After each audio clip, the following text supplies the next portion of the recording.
बहू को हरा। मंदिरा को आज उसकी माँ हलवा बनाने को कहती है, इसलिए वो रसोई में बर्तनों से जंग लड़ रही थी। ओफो, माँ को भी पता नहीं क्यों आज मेरे हाथ का बना हलवा ही खाना है। इतने दिनों से कुछ बनाया भी नहीं है तो अब दिक्कत हो रही है। खैर, जैसे तैसे बना ही देती हूँ। तभी वहाँ उसकी माँ शैलजा और भाभी काम्या आती हैं। हाँ मंदिरा, हलवा बना कि नहीं? अरे आधे घंटे से रसोई में है तू। अब तक तो हलवा बनकर तैयार भी हो जाना चाहिए था। हाँ, लेकिन अभी बनानी है माँ, थोड़ा और इंतज़ार कर लो।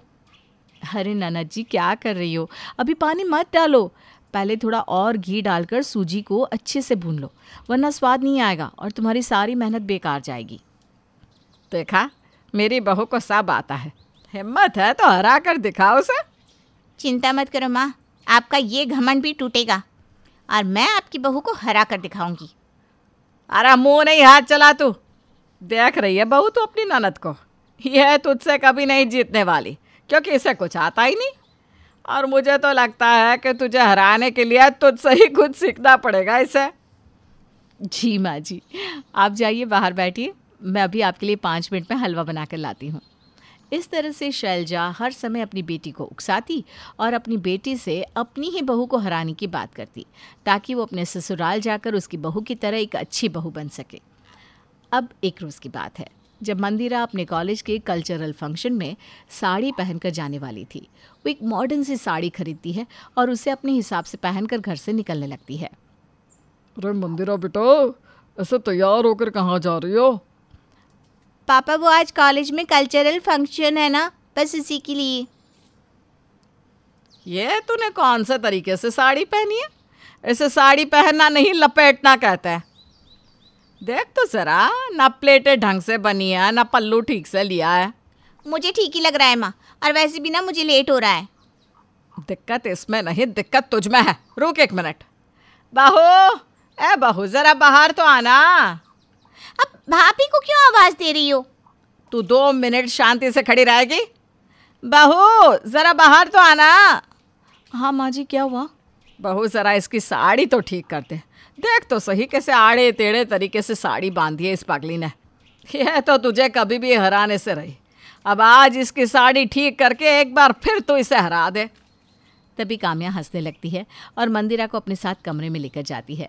कुछ ही देर में उसे अच्छे से साड़ी पहनाकर बाहर लाती है। अरे वाह, अब लग रहा है ना कि तूने साड़ी पहनी है। अब समझ में आया कि मैं क्यों कहती रहती हूँ तुझे कि तू मेरी बहू को नहीं हरा सकती। माँ, मैंने ठीक ही साड़ी पहनी थी। वो बात अलग है कि वो थोड़े मॉडर्न तरीके से पहनी थी। और हर बात में मेरे और भाभी के बीच में कंपटीशन मत रखा करो ना। रही बात भाभी को हराने की, तो देखना, मैं भाभी को ऐसा हराऊंगी कि आपकी बोलती बंद हो जाएगी। अरे मंदिरा, तुम इतना गुस्सा क्यों कर रही हो?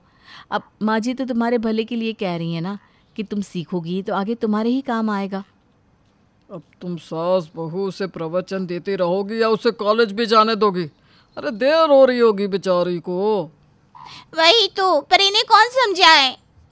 मंदिरा मुंह बनाकर निकल जाती है। अब बीतते समय के साथ मंदिरा के माता पिता उसकी शादी के लिए रिश्ते देखना शुरू कर देते हैं, जिसके लिए एक रोज़ शैलजा की पड़ोसन फुलवा एक लड़के की फ़ोटो दिखाते हुए कहती है, शैलजा, बहुत अच्छे घर का रिश्ता है। लड़का इकलौता है और बढ़िया कमाता है। तेरी मंदिरा ना बहुत खुश रहेगी। अरे फिर तो देर किस बात की है फुलवा, तो बात आगे बढ़ा ना। मैं तो बात कल ही बढ़ा दूँ, लेकिन उन्हें संस्कारी और गुणी बहू चाहिए, ये उनकी पहली शर्त है। और तुम तो जानती हो अपनी मंदिरा बेटी को। हाँ तो आंटी, आपको क्या लगता है कि हमारे मंदिरा संस्कारी और गुणी नहीं है? अरे अब तो वो घर के सारे काम करना सीख गई है। एक दिन वो मुझे हराकर सबकी बोलती भी बंद कर देगी। मुझे अपनी ननद पर पूरा भरोसा है। काम्या की बात सुनकर पड़ोसन का मुंह बंद हो जाता है और वो शैलजा के कहने पर रिश्ते की बात आगे छोड़ देती है। वहीं दूसरी ओर मंदिरा भी अपनी भाभी को हराने के लिए अब कॉलेज जाने से पहले घर के सारे काम करती और कॉलेज से आने के बाद भी घर में काम करती। इस तरह से मंदिरा पूरा घर अकेले ही संभाल लेती है और आखिरकार एक दिन वो घर में इतना स्वादिष्ट खाना बनाती है और सारे काम इतने परफेक्ट तरीके से करती है कि कोई उसमें कमी निकाल ही ना पाए। आज देखती हूँ मैं भी कि माँ कैसे तुम भाभी की साइड लेती हो। पापा आज आप बताओ, मैंने भाभी से अच्छा खाना बनाया है या नहीं? बेटा मुझे तो हमेशा से तेरे ही हाथ का खाना पसंद था। बस ये तो तेरी माँ ही है जिसे तेरा कोई काम पसंद नहीं आता। पापा आप देखती हो ना कैसे माँ और भाभी मिलकर मेरी टांग खींचा करते हैं। और भाभी देखो आज मैंने साड़ी पहनी है। अब माँ तुम बताओ, भाभी से ज़्यादा अच्छे से साड़ी पहनी है या नहीं?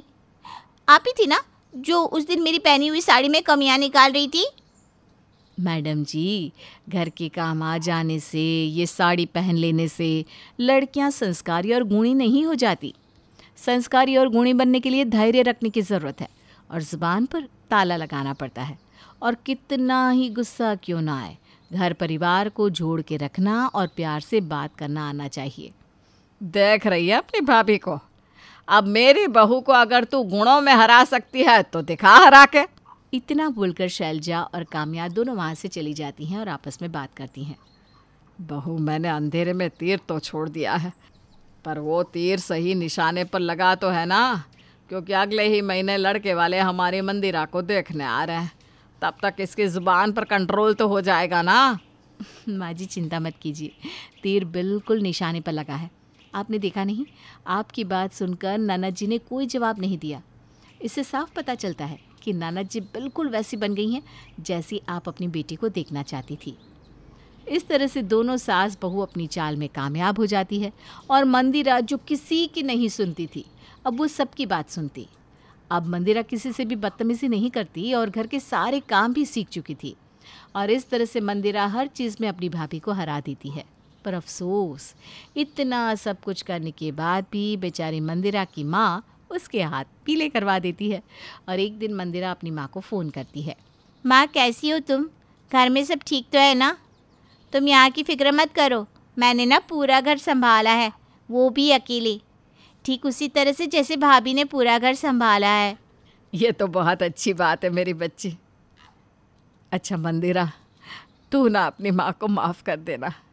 तेरे मन में बहुत सवाल होंगे और मैं ये भी जानती हूँ कि तू इतनी जल्दी शादी नहीं करना चाहती थी, पर मैं चाहती थी कि मेरी बेटी इतनी संस्कारी बन जाए कि कभी उसे ससुराल में यह ना सुनने को मिले कि उसकी माँ ने उसे कुछ सिखाया नहीं। मुझे माफ़ कर देना बेटा। माँ आपको मुझे बताने की, समझाने की कोई ज़रूरत नहीं है, क्योंकि मैं आपके बताने से पहले सब चीज़ समझ चुकी हूँ। इसीलिए तो मैंने आपसे कोई सवाल नहीं किया और चुपचाप वहाँ शादी की जहाँ आपने चाहा।